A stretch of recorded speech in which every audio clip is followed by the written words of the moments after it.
दूध कौन से जानवर का सबसे अच्छा होता है? बेटी, दूध तो भैंस का ही सर्वोत्तम होता है। फिर तो आपको भैंसशाला चलानी चाहिए स्वामी जी।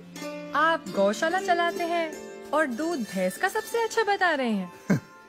वो इसलिए बेटी क्योंकि आपने दूध के विषय में पूछा है, और दूध भैंस का ही उत्तम होता है।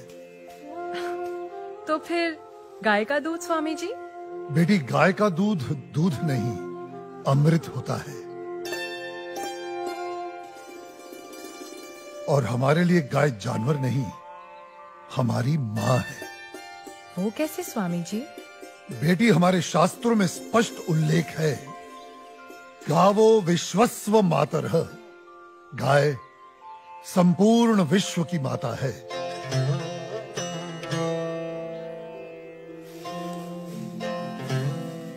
बेटी, गाय ही संसार में एकमात्र ऐसा प्राणी है जिसके अंग अंग से संसार को लाभ प्राप्त होता है।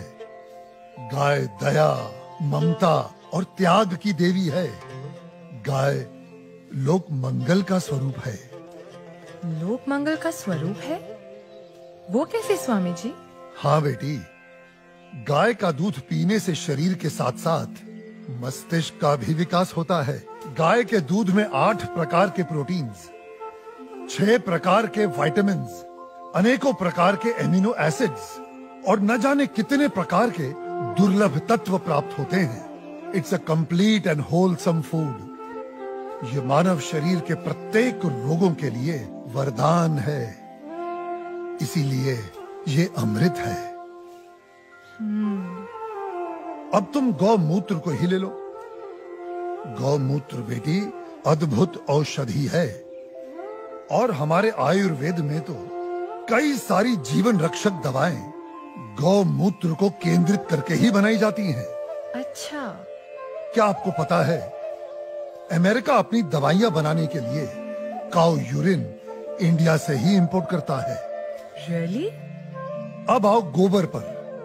काऊ डंग, जिसका अज्ञानी लोग बहुत मजाक उड़ाते हैं, वही गोबर ईंधन और खाद यानी कोल और मैन्योर का काम करता है। It's a natural fuel and fertiliser. आपको पता है बेटी, गांव के कच्चे घरों की दीवारों पर गोबर लेपने से उन पर सूर्य की सख्त और विषाक्त किरणों का असर ही नहीं होता। ओह। बेटी, हमारे शास्त्रों में कहा गया है कि गाय के खुरों से उड़ी धूल यानी गोधूली अपने मस्तक पर लगाना तमाम तीर्थों में स्नान करने के बराबर है।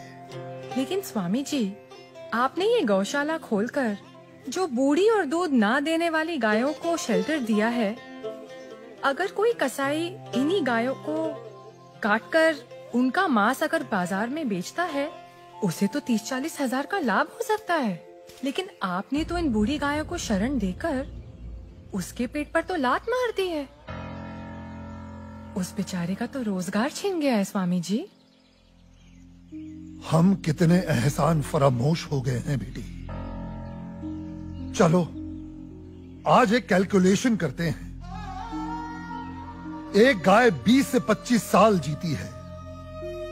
वो अपने जीवन काल में 15 साल हर रोज 15 से 20 लीटर दूध देती है। इसका मतलब एक साल में हुए तकरीबन 7,000 लीटर दूध, और 15 साल में हुए 1,05,000 लीटर दूध। अब आप अंदाजा लगा लो 1 लीटर दूध कितने का बिकता है, और 1,05,000 लीटर दूध कितने का बिकेगा। अब तुम वैसे ही गोबर और गौमूत्र का भी गणित जोड़ लो।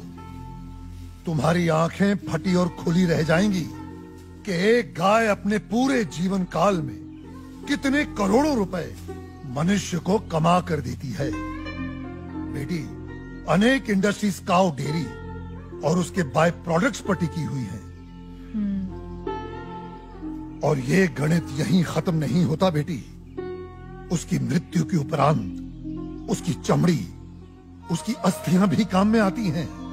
उससे भी लोग पैसे कमाते हैं। और आप 30-40 हजार रुपयों की खातिर उस ममता की मूर्त को जीवित काट कर व्यापार करने की बात कर रही हो, उसे खाने की बात कर रही हो।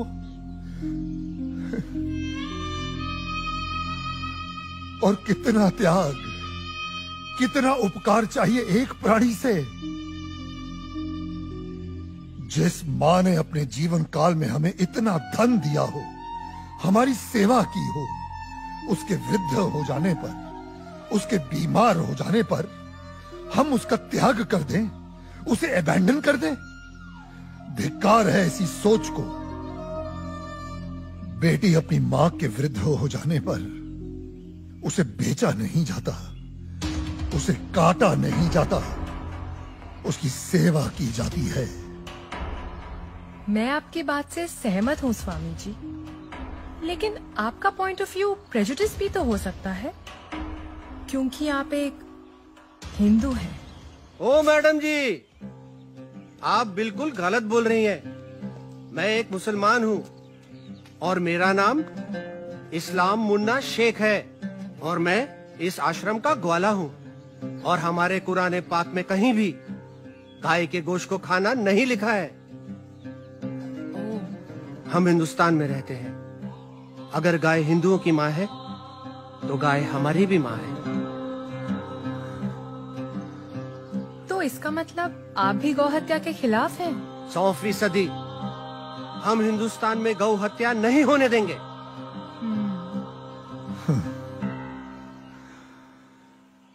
बेटी,